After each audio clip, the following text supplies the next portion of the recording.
Thank you all so much for being here. My name is Rachel Friedman. I'm the Research Communications Manager for John Jay's Office for the Advancement of Research.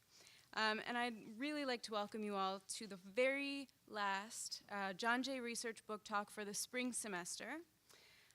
Today we're featuring our own professor of psychology, Philip Yanos, and his book, Written Off: Mental Health Stigma and the Loss of Human Potential. Professor Yanos has dedicated much of his career to studying issues related to the recovery and successful community integration of persons with severe and persistent mental illness.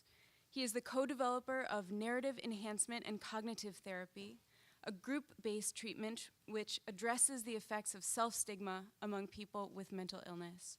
He is also, I am proud to say, a 4-time winner of John Jay College's Scholarly Excellence Award. Professor Yanos will be joined today by Dr. Kim T. Mueser of Boston University's Center for Psychiatric Rehabilitation, whom he will introduce in more detail in just a moment. Please welcome Professor Yanos and Dr. Mueser.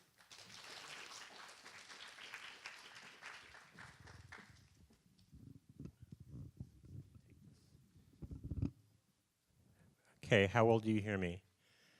I just want to remind people there's space in the front. Currently, we have nobody in the front. We only have a bag in the front. Okay, well, I just want to thank Kim Mueser for coming down to New York from Boston for one day today to participate in this. Basically, for those who know about the evidence-based interventions for people with what we call severe mental illness. He is the leader in the development of interventions that have helped to transform our system and to make it a more humanistic system, one that really is better for people in terms of furthering their recovery. Perhaps someday better things will be developed, but for right now, everything that you've done is what makes our system good to the extent that it is. So that's my introduction. He's published tons of articles and books and many things, and I can't enumerate them, but I feel that, and he's been a wonderful informal mentor to me. You did officially mentor me a little bit at the end of my K Award, I don't know if you remember, but really has just been a great informal mentor, and he is to anybody who asks him, as some people here have been able to say. So he's actually just, if anyone asks him a question, he'll come right in and help them out. So you want to say anything in introduction, or should we go right into the book stuff? I'll just say what a delight it is to be here, to see so many people interested in stigma, and to say again what a delight I found Phil's book on the topic, which is why I'm here, of course. Okay. Thanks. So all I really wanted to do in terms of introductory was just to say what some of the take-home messages of the book are.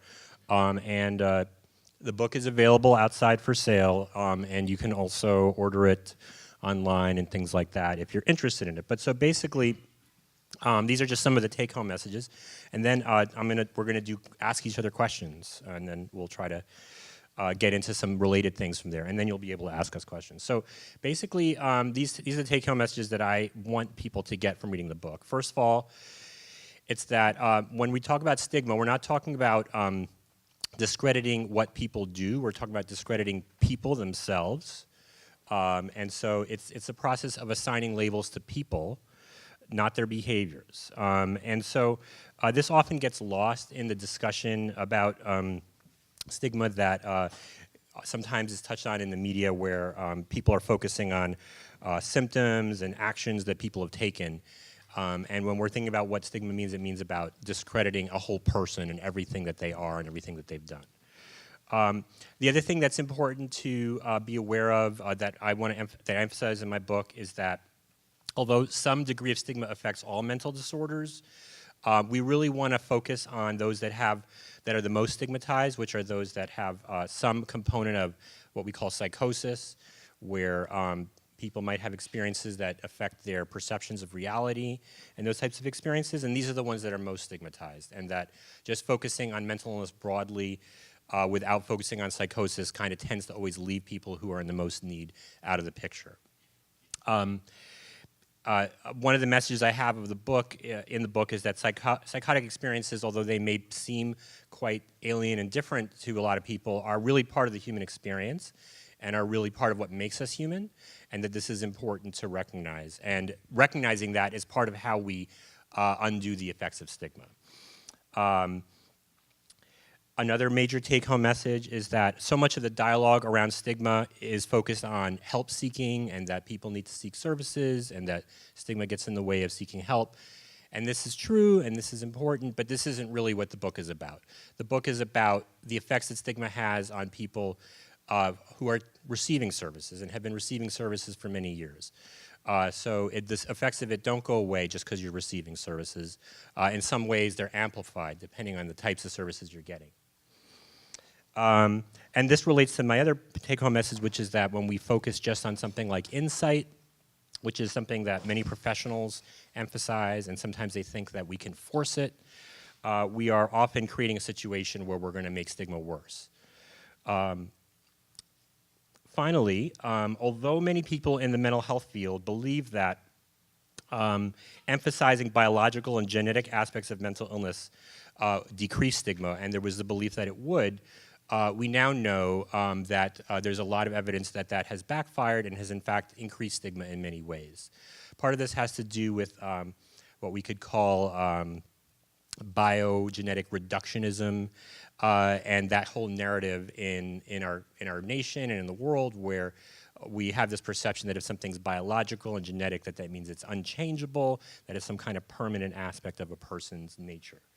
So one of the major messages of the book is that if we want to change stigma, we have to move away from just focusing on the genetic and the biological and explaining mental illness and its nature to the general public. Of course, these things are important, but the general public misses out the nuance, and they just focus on it's biological, it's genetic, it can't be changed. So those are the take-home messages that I wanted to emphasize, and now I'd be happy to answer questions. So I'll hand you the mic. Great. Thanks, Phil. Over the past several decades, there have been multiple efforts, including major campaigns, to reduce the stigma associated with mental illness. What are the most effective ways of combating this stigma, and what more could be done? Okay, well, I'm glad you asked that because I have some slides that I can show you. Okay, so Rachel, if you could go to the next one.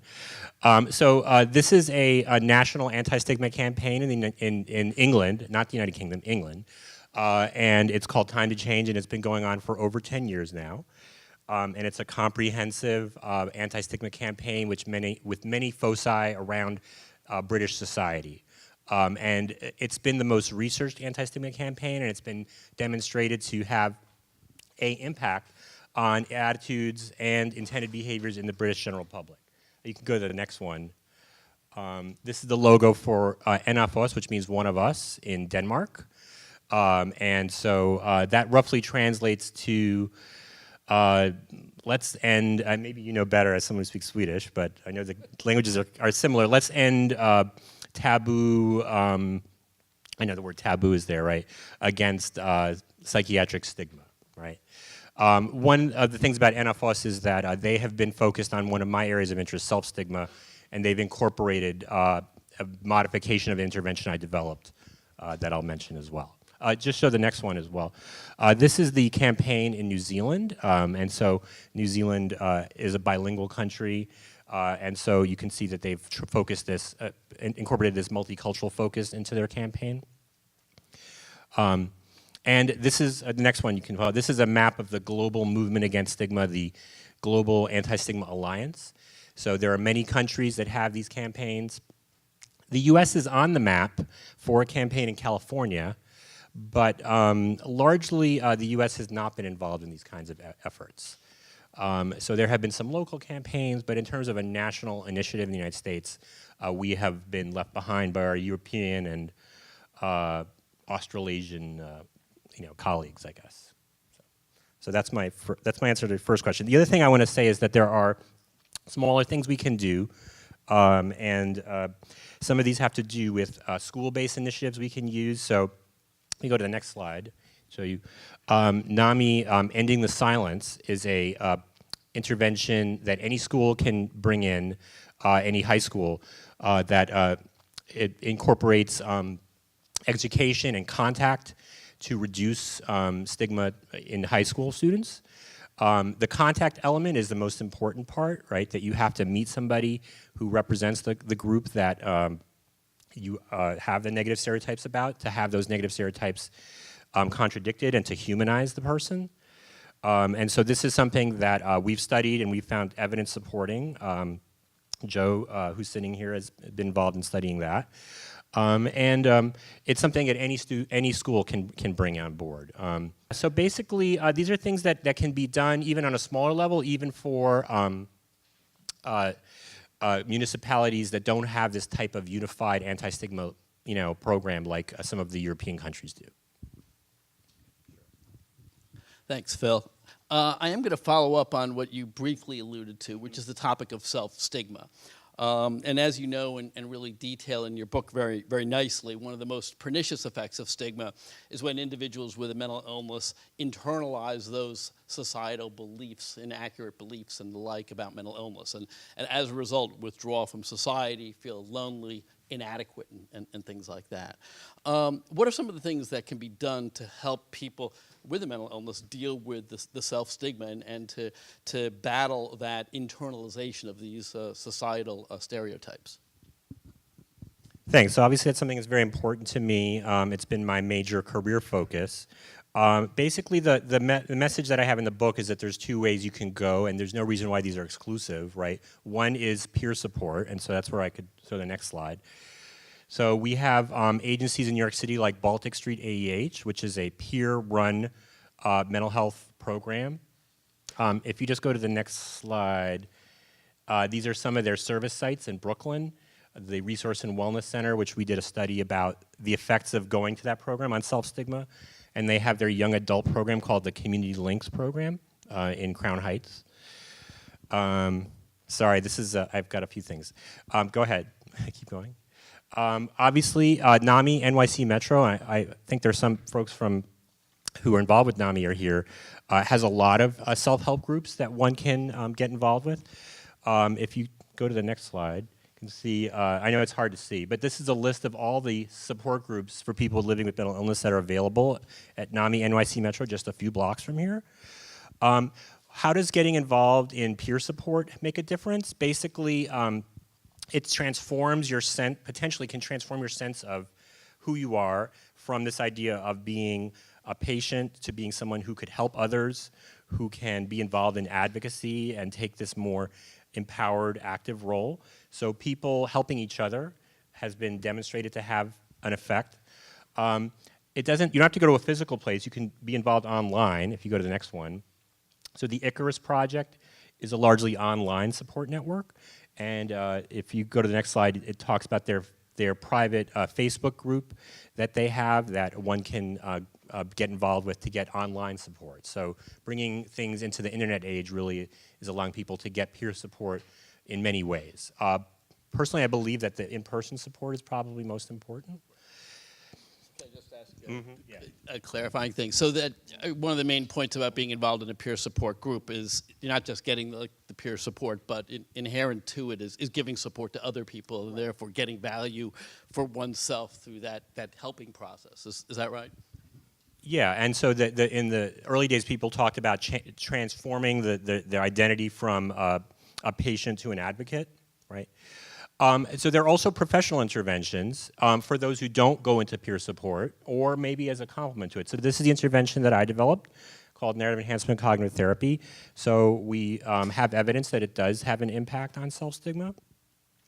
If you go to the next slide, you'll see this is for something called Honest, Open, and Proud, developed by our colleague and friend Pat Corrigan, who his approach is different. He focuses on we focus on changing the narrative, changing your self-definition, but in Honest, Open, and Proud, Pat focuses on being willing to disclose your having a mental illness to others, and that being kind of this transformative act. So these are all different types of interventions that exist that are not yet widely disseminated in the mental health service system, but that we hope can become increasingly available so that everybody can have a chance to break down the effects of self-stigma. So that was my long answer. Great, thank you. I'm going to change to a slightly different topic, still on stigma, of course, but for many years there's been a debate about changing the name of schizophrenia, partly because it's the most stigmatized of the mental illnesses, partly because the name or the word schizophrenia frequently is misinterpreted to refer to a split personality, and it's often used as an adjective, especially in the news for when there's a contradictory foreign policy and the like. And as you know, there have been actually some changes in terms of the name in certain Asian countries. So what is your opinion and what does the research evidence suggest about whether changing the name of schizophrenia to something else would actually reduce some of the stigma associated with the disorder? So I've thought about this quite a bit, and I did do a blog post about it, so I'm going to stay consistent with what I wrote already, which is that I've come around to believing that we would be better off with the change of the name. I believe that the name has become a slur, right? And so basically that it's not a slur to me, but that it's a slur to most in the general public and the way it's used in the news media, et cetera. And just like the term mental retardation was changed, it's no longer in the DSM, it's no longer in official documents, it's been changed to intellectual disability. I feel that the term schizophrenia could be changed and that we would be better off. So in Japan, the term was changed over 10 years ago. They've done research on it. They found that it has led to some reduction in stigma. Most notably, they found that it's led to a dramatic increase in psychiatrists' willingness to share the diagnosis with their patients. So the label itself was so taboo that psychiatrists would give the diagnosis but wouldn't tell anybody because they thought it was just unspeakable to give someone this label. So I think that we have a less intense version of that going on in the United States and European countries where the word is used in a similar form. And I think the other terms could be developed. I also think that the syndrome itself is diverse, and perhaps there would be multiple labels that would more accurately capture what people experience, right? As you know, there's 5 symptoms, and you need to have 2 out of those 5, and so that could be 10 different possibilities there, right? So there's a lot of different ways one can present with that same diagnosis. I agree on both counts. I've personally seen a psychiatrist actually put off giving a diagnosis of schizophrenia or schizophreniform disorder, which would be the proper diagnosis if the duration of the illness were less than 6 months, and to give a bipolar disorder diagnosis with the notion that if it really is schizophrenia, it's going to rear its ugly head again, and eventually you're going to have to face up to it, but kind of postponing the inevitable and sometimes postponing appropriate a treatment. I also agree, and it's interesting that you changed your mind about it, because I also changed my mind about whether changing the name of schizophrenia would do any good, and I'm in favor of it. I remember I was working with a client. We were doing family psychoeducation, and we usually begin that by providing education about the nature of the illness, how diagnoses are made. And I remember we provided this kind of factual information. Oh, you have a diagnosis of schizophrenia, and this is a term used to describe different symptoms. And the client said, I don't believe that I have schizophrenia, and we kind of hedged on it a little bit and kind of explained, well, it was just a term that used different symptoms together. And he said, well, I believe that I have a grave mental illness, but I don't believe that I have schizophrenia, because to him it meant that he was a worthless person. And it was very interesting. At that point, his brother broke in and said, well, I think if we're going to get anywhere with this illness, you got to own up to having it. And at which point, I broke in to kind of try to, save him and say, I think he's, admitted to quite a bit. And that it's not really critical that, exactly. We want to work together in terms of improving the course and, helping this person achieve his goals. So I appreciate your perspective on that. Yeah, do one more question, and then I'll ask you some questions. Great. Okay, so. We'll skip the last one. We'll go to 4. Yeah. Okay. Good. So the title of your book, Written Off, speaks volumes about the cost of stigma. And you've detailed the cost a great deal to individuals, to families, and so on in the book. But could you say more about the cost of schizophrenia to society? The cost of stigma. Stigma. Yes. Sorry. Okay. Yes. Yeah. So basically, my answer to this question, my answer to this question is that we need to think about the lost potential, right? Right. And so that's in the title, right? Loss of human potential. And so basically this is benefit to us, to all of us, right, in society, that people are not able to bring. We know about some sort of famous people who have spoken publicly about having a mental illness, you know, such as, let's say, Ellen Sachs, a law professor, or Kanye West recently, right? Scott Weiland, who was a lead singer for the band Stone Temple Pilots, who he died of an overdose. Sorry, he didn't commit suicide, but he spoke about having bipolar disorder, and many people spoke about that as well. But we know about them, and we know about their contributions, their artistic contributions, or their academic contributions. But there's so many other people that we don't know about because their contributions are cut short. And so I've met many of these people in the mental health treatment systems that I've worked in, and I've recognized this person has amazing things to offer and hasn't gotten to do that.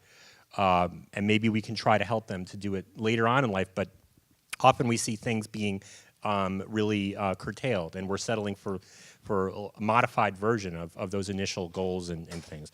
I'm sure you've met many individuals like that as well. So it really is about losing the talents and abilities, people who have mental illness, and their contributions to society, and the many great things that they have to offer to our world. And it's not untrue that mental illness and creativity and certain types of talent do co-occur to some extent. We have evidence for that. So there's reason to believe that there are special contributions that people who have these disorders, diagnosis of these disorders, are especially able to contribute that we may be losing out on.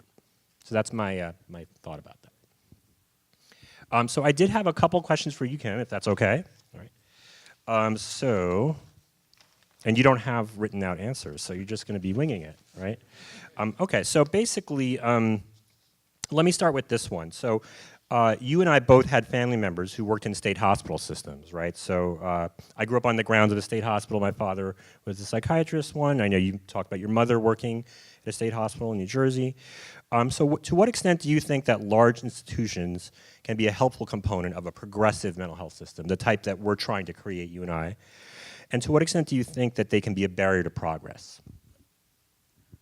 I think that large institutions can play a progressive role to the extent that, first of all, that they serve as communities, genuinely valued communities that value their members and that offer a range of freedoms, opportunities for community engagement, and the like.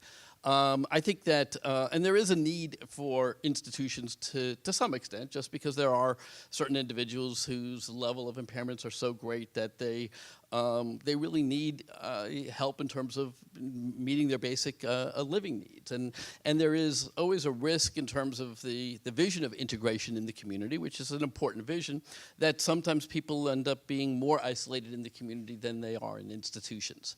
I think that the challenges of institutions are often that they see all of the costs associated with freedom, and they are unduly cautious sometimes in protecting individuals to the extent that they really are deprived of opportunities to live in the community when they are capable of it.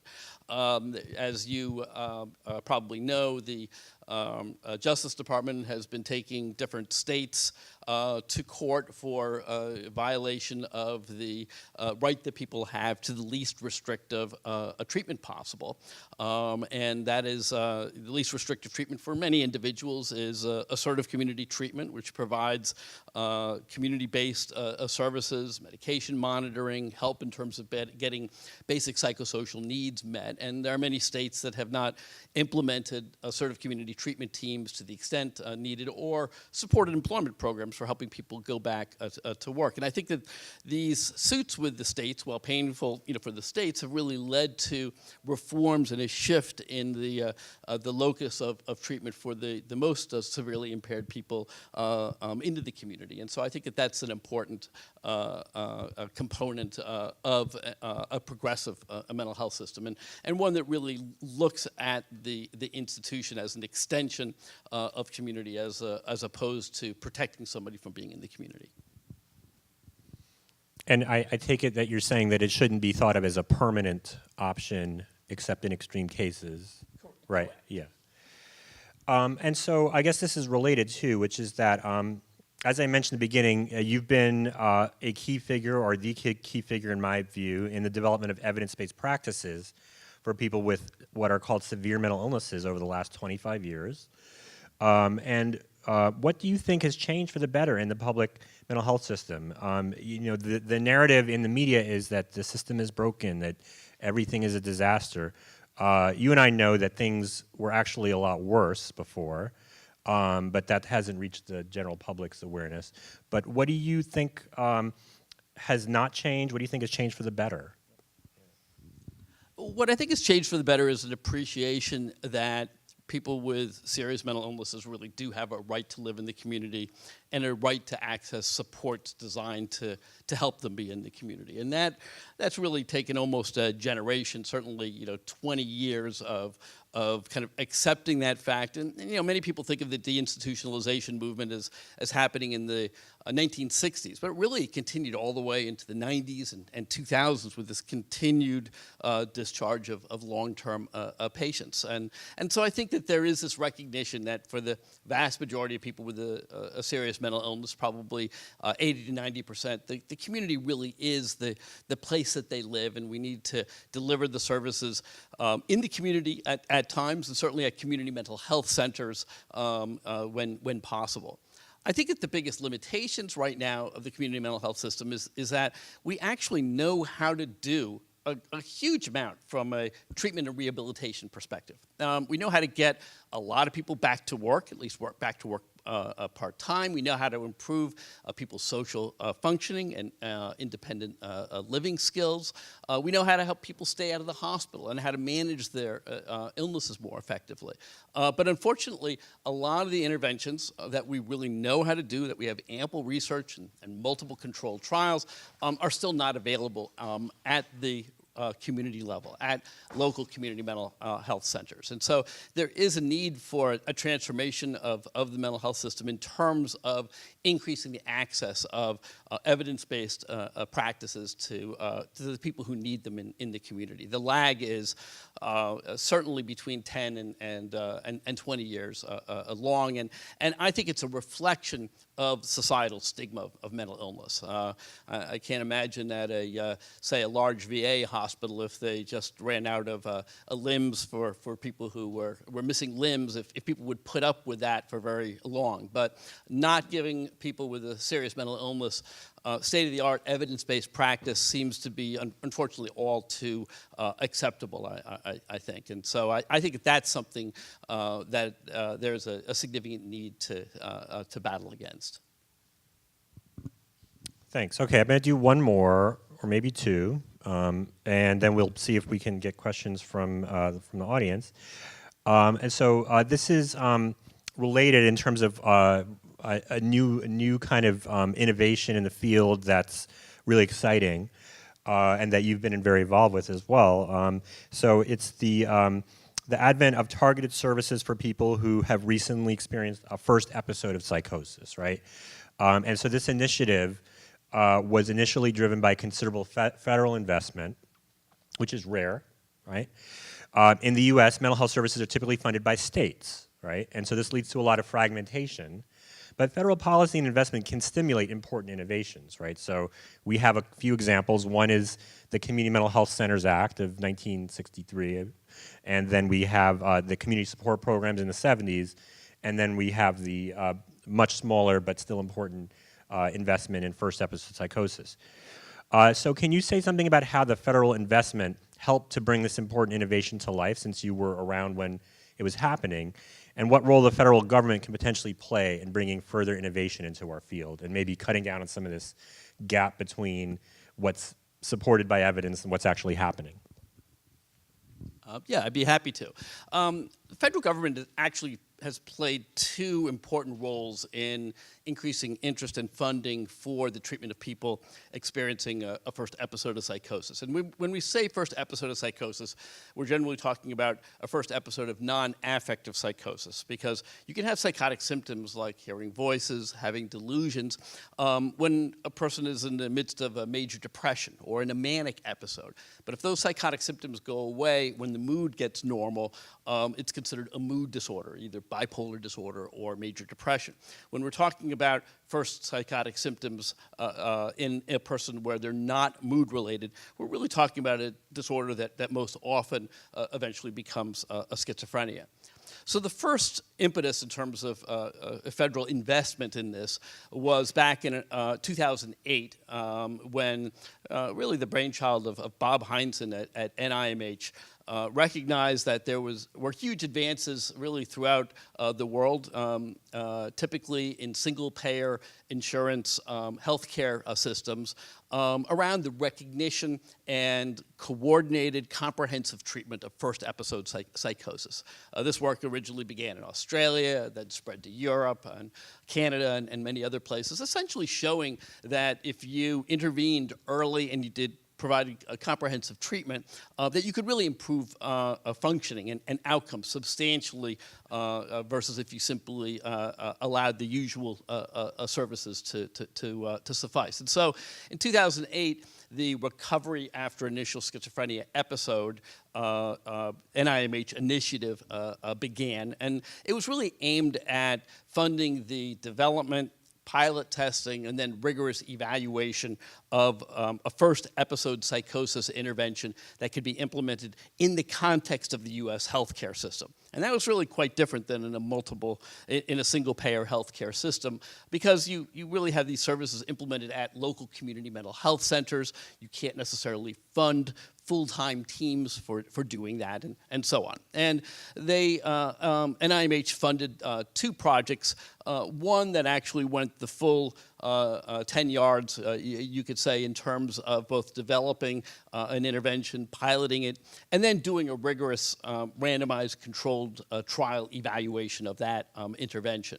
And that particular intervention was called the Navigate program, and it was studied in a very large cluster randomized controlled trial involving 34 different sites, community mental health centers. And the sites, not the clients, were randomized to either provide this new intervention, this Navigate program, a coordinated specialty care program for first episode psychosis, or to provide usual services. And then the clients, people coming in with a first episode of psychosis at the different sites, received the treatment provided at those sites.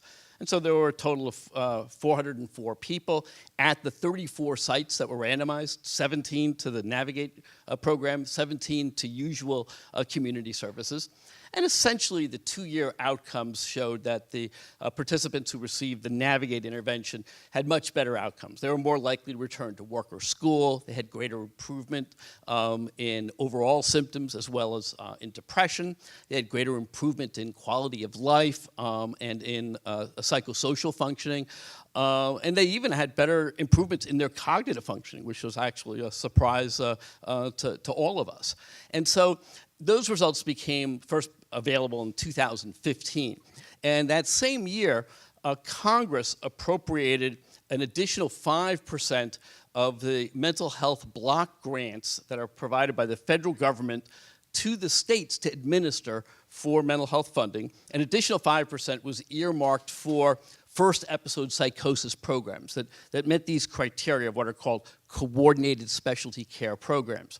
And since then, every year, Congress has now appropriated an additional 10% of these block grants to the states for administration of mental health services, specifically to programs for this coordinated specialty care service of first episode psychosis. Are there any states that haven't taken the money? There's one state, I believe, that does not have a program, and I will not guess which state it is, knowing that I'm on film. And but there are somewhere in the neighborhood of, I believe, 200 of these programs. Prior to 2008, there were under 10 such programs. And so this is really due to this vision in terms of the need to develop a special program that could be implemented. And there are other programs in the Navigate program that are considered coordinated specialty care or first episode programs. But the importance here is the development and evaluation of a program specially designed for the U.S. healthcare system, and then the support of the implementation of that program in many communities throughout the U.S. But what it sounds like is that if that 5% and then that 10% wasn't set aside, it would not have spread like wildfire like it has. Correct. right? And so again, that's the point I'm making, is that states do what they want to do, right, with their tax base, right? Some states don't have any income tax, right? Some states have very threadbare mental health systems. But if you want to get something done, the federal government can really incentivize it, right? And it did happen in this case. So I guess I just have one more question. And so this maybe connects a little bit to the question about first episode psychosis programs, because a big component of that model is something called shared decision making, right? It was kind of in that initial concept of it, right, that Carl Heinzen developed. And so we know, those of us who work in the system, those of us who've been treated in the system, that shared decision making, which means that you're kind of collaborating in this process, is not always a possibility, right? Because there are coercive practices in our system. People are sometimes involuntarily hospitalized. There's something called assisted outpatient treatment in New York State, which is basically involuntary outpatient commitment. So how can we have these philosophies of shared decision making and basically coercive system aspects sometimes working together, and how can we how should we try to have these things coexist, if at all, you know? Well, I think that the most important thing is for the shared decision making, and I don't even use the term shared decision making as much as really the goal of making the consumer, the patient, the client with the mental illness, the head of his or her treatment program, and identifying goals, having services organized around helping people achieve those goals. Now, if you do that in a treatment system, you can then incorporate into that relationship that's developed with the person strategies for responding to crises. And so there are things such as advanced directives in which the person is involved in specifying actions that he or she would like to have happen if the person is unable to make decisions and presents a danger to himself or to other people. And it's been shown that advanced directives can decrease, say, involuntary hospitalizations and the like, because the person has been involved, in effect, in this decision, perhaps about going into the hospital or something like that. So advanced directives become one strategy. The other thing is that occasionally coercive measures are necessary in order to protect a person from himself or to other people, but it's very important that that entire process be as transparent as possible, that the person be given opportunities to process that experience, both during it and following it, and that the rules are clear and followed by everybody. There's research that's been done on people who have been involuntarily admitted, and there is this concept of the kind of the thank you, in which a significant number of people have appreciation for being protected from themselves and to other people, and that what is appreciated is that the process is one that feels fair and is open to individuals. So I think that coercive interventions certainly can and I think have to exist with mental health treatment, but I think the vast majority of treatment really can avoid coercion, especially to the extent that consumers are put in charge of their own treatment plan, they're provided basic information about the treatment decisions, their preferences are respected, that services are actually organized around what it is that the person wants. I think actually a very interesting thing is that standard psychoeducation, standard teaching people about the nature of their mental illness, the principles of its treatment, is still rarely done. Even though we know so much about these illnesses, and even though we talk about them, people are still relatively rarely given just basic information about the treatment and about different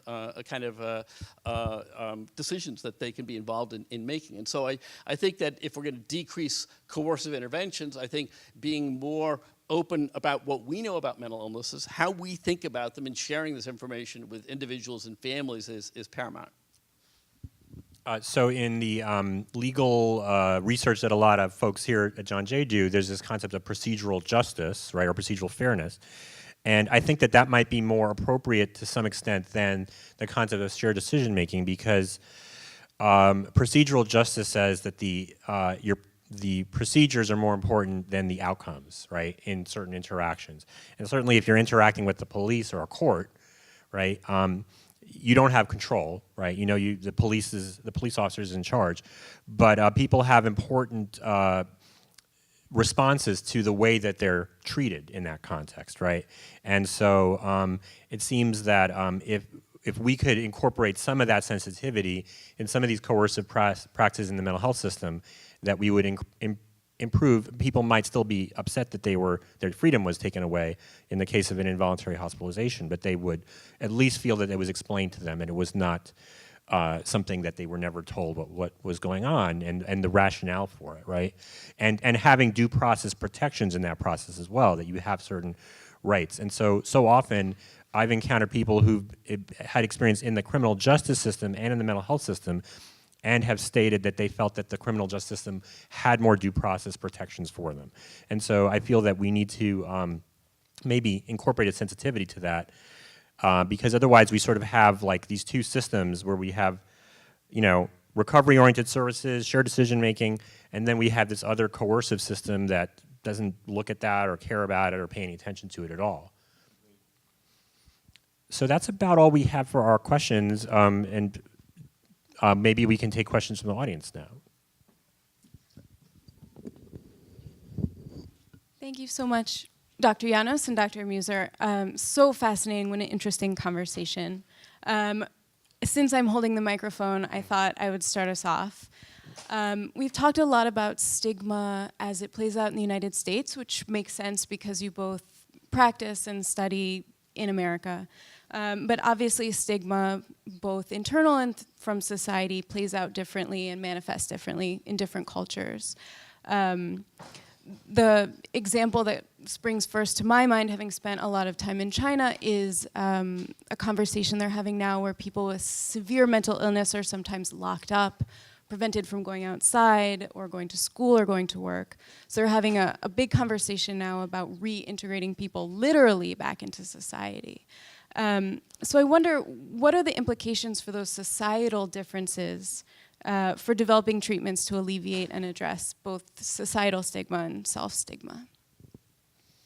Well, it's interesting that you asked this question, because it was one of the questions that Kim was gonna ask me. We decided to cut it out. So there's actually a slide I have to show you if you'd like. And so we do know that there are differences by society in terms of degree of stigma. And we know the most about this with regard to Europe, because Europe does something called the Eurobarometer study.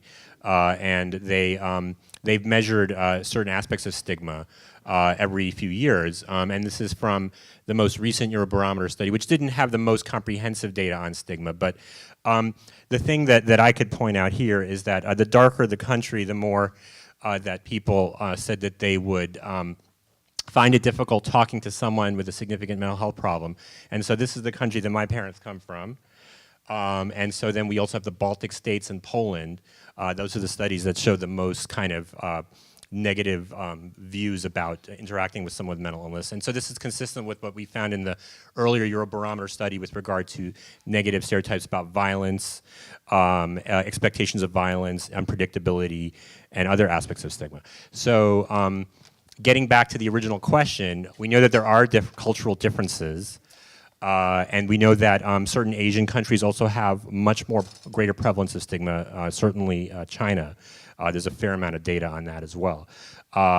What can we do about that is the part that I don't know, because what we have to do is we have to understand the cultural reasons for that. And largely that research has not been done. So our colleague Larry Yang at NYU has done a lot of research on China and Chinese culture and what drives stigma in that context. But we've yet to incorporate it into stigma, anti-stigma campaigns and things like that. So I think we need to bring in a sensitivity of that to any anti-stigma work that we do. I can say from the Greek perspective, why is stigma so prevalent in Greece? It has something to do with the sense of betraying the family, letting down the family. You know, we're a very family-oriented culture where any kind of any way you let down your parents, you're letting down your entire community, you're letting down your ancestors, right? That we actually have these sayings about like, you know, don't disappoint your ancestors, basically. So I think experiencing mental illness can be experienced as a form of of letting down your entire community, and it's tremendous pressure on people and tremendous reason to want to avoid talking about it. So that's my answer on that. I think that there is something else that can be done, which is that I believe that providing people with just basic education about mental illness, information about the nature of common disorders, what they are, the characteristic symptoms. Very important to provide information about treatments available, because there's often a sense of hopelessness or lack of understanding. I think it's very important to have a kind of an understanding of what the cultural interpretation of mental illness is. But not to look at that as standing in the way of education and changes in belief. I was involved around 15 years ago in the development of an intervention called illness management and recovery, and it's been translated into 20 languages because it's available for free off of the SAMHSA, Substance Abuse and Mental Health Services Administration website. And there's a huge amount of just basic information about the nature of different mental illnesses and principles of treatment, as well as things that family members can do to support things and things like that. And so I recently had an experience. It was translated into Arabic, and I was visiting an Arab village in Israel where it was being implemented.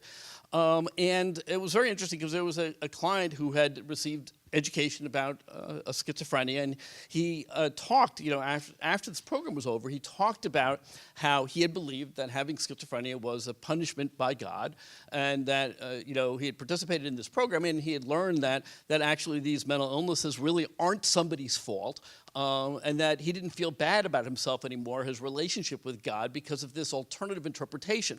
And so what I think is very important is to be sensitive and understanding and open to listening to different cultural interpretations, but not to be hesitant in terms of providing other current scientific interpretations of mental illness, with the notion that these two things can coincide with one another.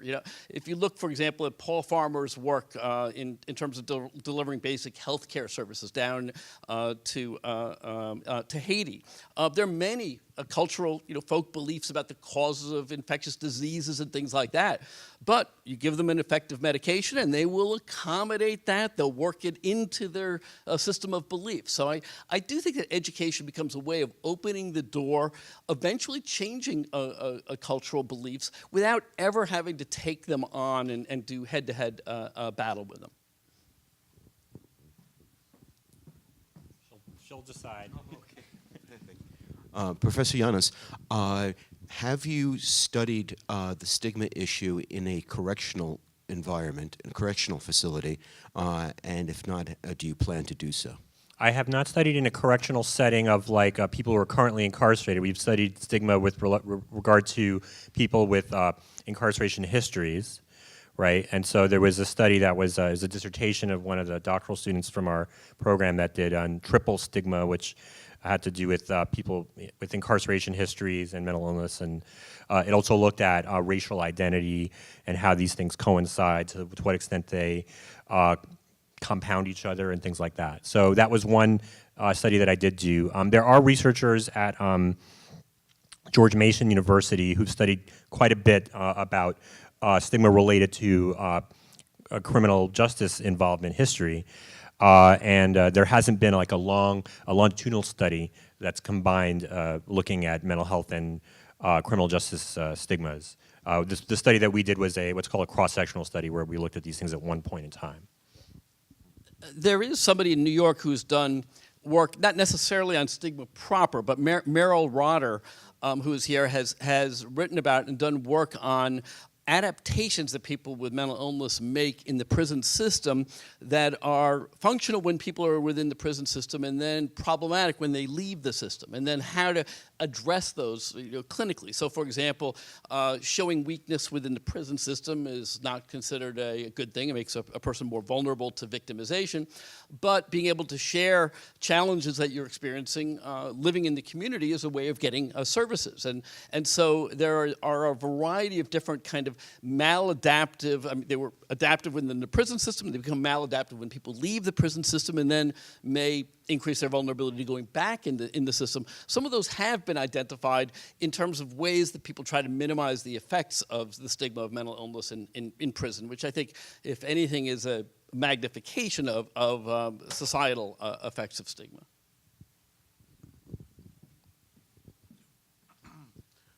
Make sure you get them next. So my Yep. question was regarding renaming schizophrenia.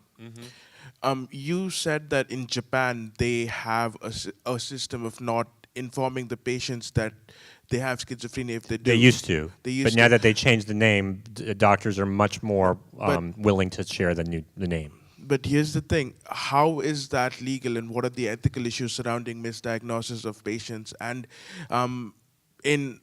I know that now it is not the case, but isn't that like a really bad thing for a doctor to misdiagnose patient just because it is stigmatized, the illness? They didn't misdiagnose. They just wouldn't share the name with people. They would just keep it hidden, right? So all the stuff that Dr. Mueser was talking about in terms of informing people, right? You don't have to agree with this, but this is what it is. This is letting people know what we're saying.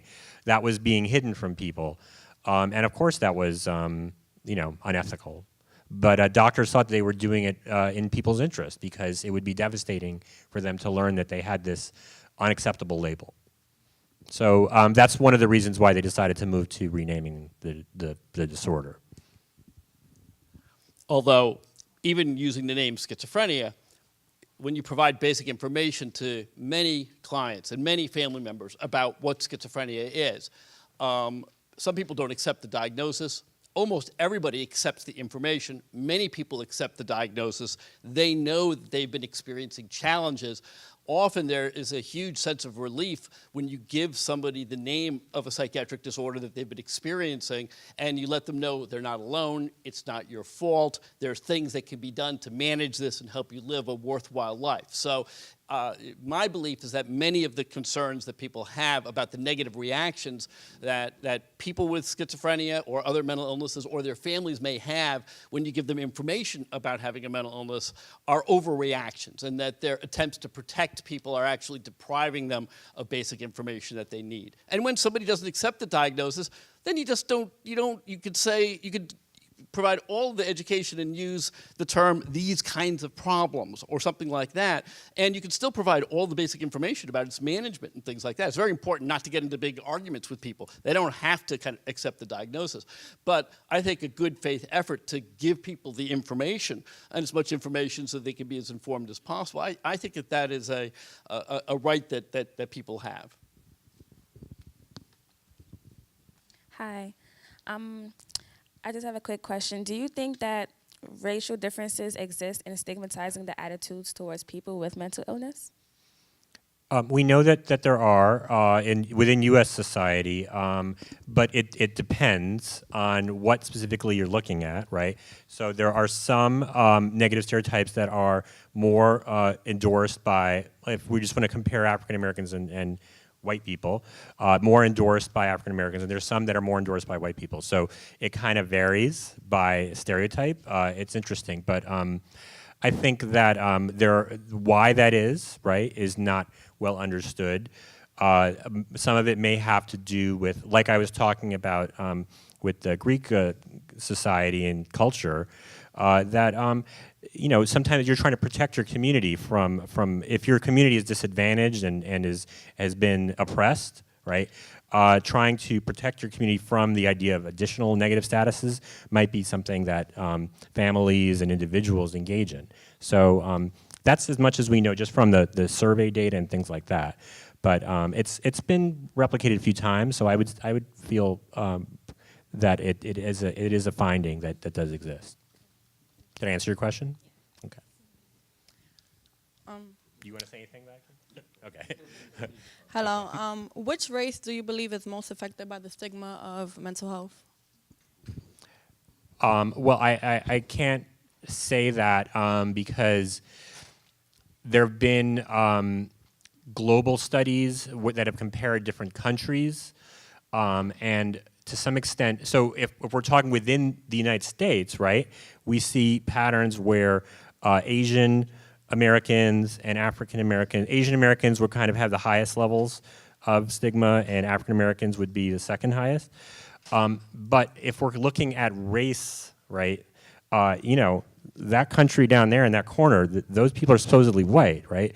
And they have some of the highest levels of stigma on the planet, as do those up in the Baltic states, right? So it's not really about race per se, it's about cultural background.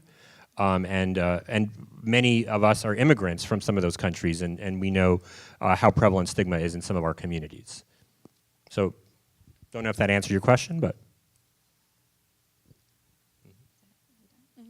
Okay, also when it comes to race, my question is, do you think things such as like environmental factors like poverty, having less opportunity can affect one's mental illness? Well, it definitely can affect mental illness, right? So social stress impacts the occurrence of mental illness. So we have this vulnerability stress model, right, that we teach. If you've ever taken abnormal psychology, you probably learned that. When I teach it, that's what I teach. But people focus on the vulnerability part, which is like your genetic predisposition, and they don't focus on the environmental stress part, right?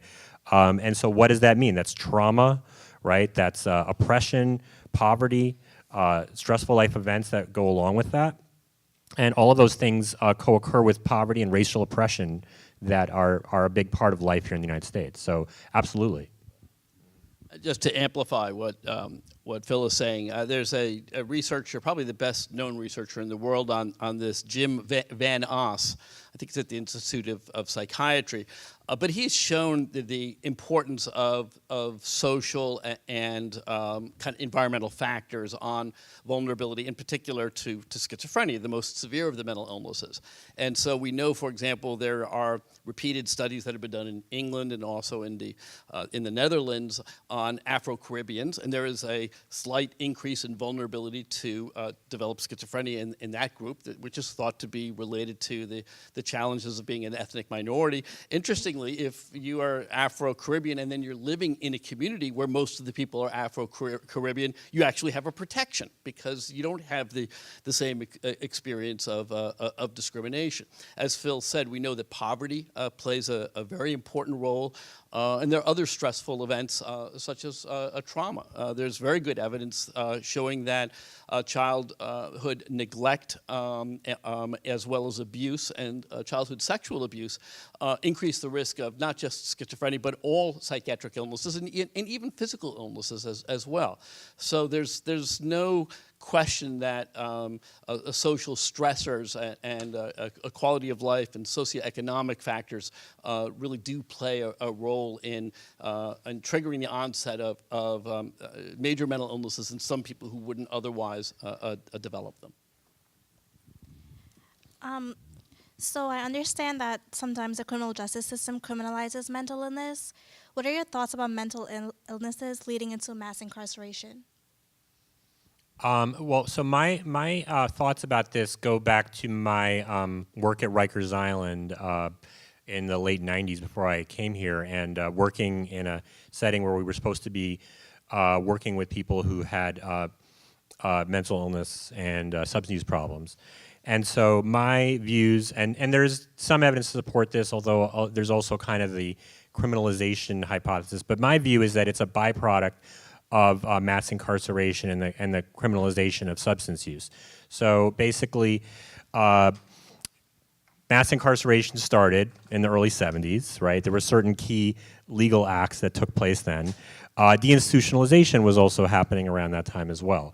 So the sweep is basically, mass incarceration sweeps up people who are vulnerable in many ways, and people with mental illnesses are one of those groups, all right, along with people from racial ethnic minorities.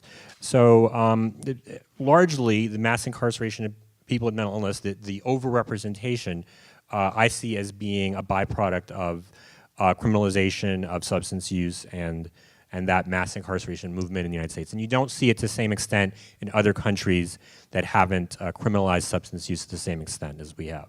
So that's my view on that. You want to say it on camera? No, it's okay. Okay.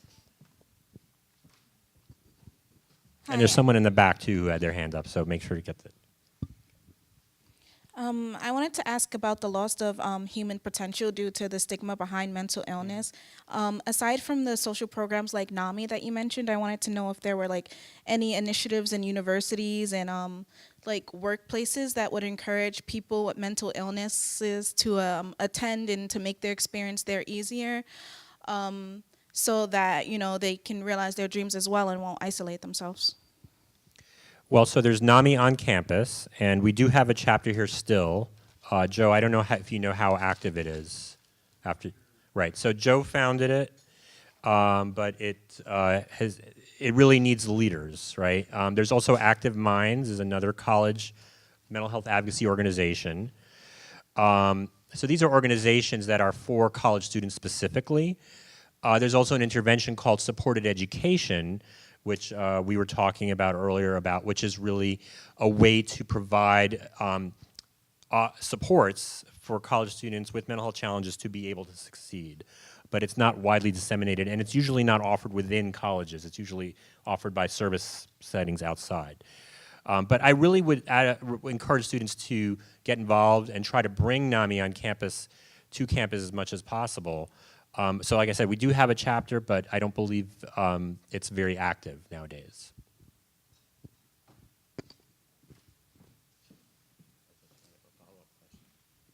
Thank you so much. I brought my course in social stratification here, and so I was wondering if you could help me out a little bit, since we're going on break right after this, and they might not even remember this once we get back to class on the Monday after break, if you could help us connect the dots between stigma and social stratification. Right, so that's a sociological question, right? So in sociology, right, and I'm not a sociologist, but I have tried to understand this, there's this concept of structure, right? And so we tend to think of structure meaning, okay, it's a built thing, right? Or it's some kind of legal structure, right? But in sociology, structure includes views that are received over time, right? And so there's this concept of sedimentation, right? And that it becomes kind of built into what you believe and what you think from your early socialization process. So stigma is a form of structure, right? That keeps people stratified, keeps people down, and keeps them from fulfilling their potential. It's not an insurmountable structure, right? But it is one that is very difficult to overcome especially because it's invisible, right? And it lies within you. So that's my understanding of how stigma operates within the structure. I don't know if you want to. Do you want to talk about sociology? I have a side comment to make that I think has relevance to a number of the different comments, but really comes at it from a different angle, which is that we actually have a well-established intervention that really helps people get back to work in terms of competitive jobs in the community, and it's actually been shown that you increase the chances of somebody getting a competitive job if they want to work. About 70% of the people with a severe mental illness, if they're asked if they want to work, they indicate that they do want to work. They typically work half-time, and there's an approach to helping people get jobs called supported employment. And there's actually now research that shows that when you help people get in jobs, aside from increasing their economic well-being and having some modest boost in self-esteem and some modest reduction in symptoms, you actually prevent hospitalizations. Giving people meaningful, structured things to do actually helps them stay out of the hospital. And yet, despite over 20 to over 25 years of research on supported employment, it's still not routinely reimbursed by different reimbursement systems for reasons that are too complicated to go into at this point. And yet, I think helping people get back to work first of all, promotes exposure of individuals with mental illness to other people in the general population. Not everybody with a mental illness who gets back to work chooses to disclose. In our experience with supported employment, around 60% of people choose to disclose, and you can be in supported employment without disclosing the psychiatric illness. But I think this is a completely different way of reducing the stigma of mental illness by showing that people are capable of following through on their human potential by actually contributing by work. And I think it's remarkable that still after all of this time we can't fund on a routine basis supported employment because of various Medicaid rules and things like that. And yet I think it could be as potent, if not more potent, than any anti-stigma campaigns that are out there. Work is the most powerful antidote, I guess, right? Thank you both for this very informative information.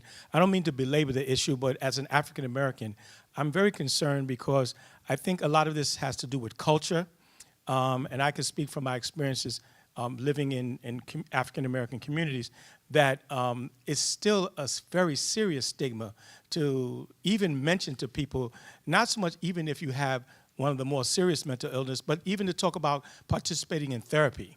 Or saying that you have a therapist, or I've said to many people, and I say this very humbly, have you ever thought about going to talk to somebody? And some people have opted to do it, and it has changed their life tremendously. I can speak for myself. Many years ago, somebody said to me, you seem like a nice guy, you got it all together, but you ever thought about going to talk to somebody? And it changed my life. But when you mention it to some people, especially African-American males, it's like, so we know the issue, and I don't mean to be too long with it. African-Americans have a problem just going to the doctor, period, for medical reasons. But when you talk about psychiatric issues or psychological issues, that's a whole nother mountain to try to, can you offer some hope? Is there some bright light in the future or somewhere? Are we making progress? I think that things are getting better in terms of general help seeking for mental health challenges, but I think when we're thinking about severe mental illnesses, I think that's where the greatest barriers are. There is evidence that African Americans are more likely to seek help for some issues, although they may endorse negative attitudes in others. Do you have? Well, yeah, I think what you're bringing home is the importance of both education, but reaching out to different communities in different ways, and not just only under the umbrella of mental health. And there has been, for example, in Los Angeles, headed up by Ken Wells, very innovative community-based work, often working out of churches, focusing primarily on African American and Latinx communities, in terms of reaching out to people in the natural social circles in which they travel, and so I think that it's important to, for example, in terms of managing stress, an approach, a group or whatever that's aimed at helping people provide support to each other and managing stress.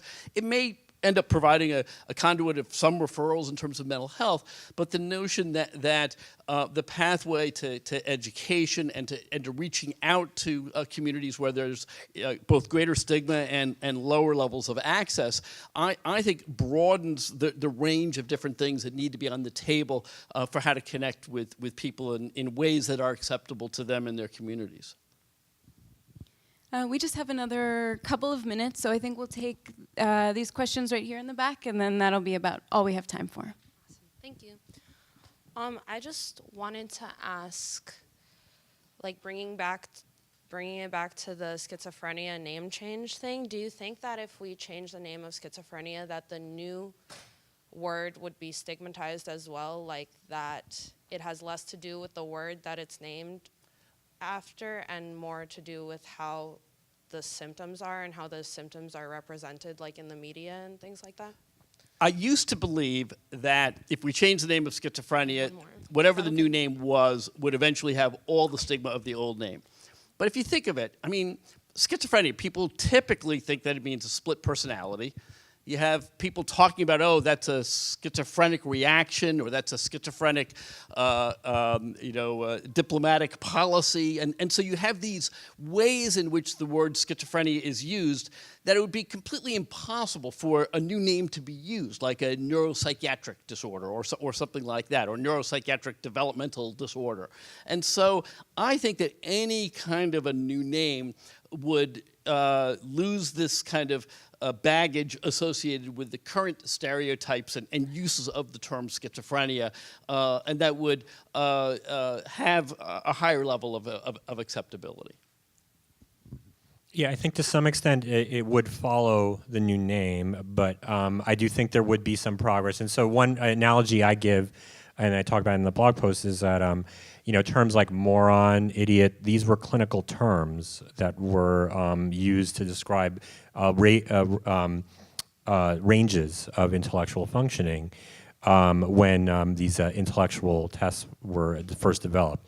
They were used in horrible ways to demean entire groups of people, but these were terms that were used, and they had a completely clinical connotation, and now they've become the most awful things you can say about somebody. So I think that there comes a point when a clinical term is turned into a slur that it's starting to become counterproductive. Awesome.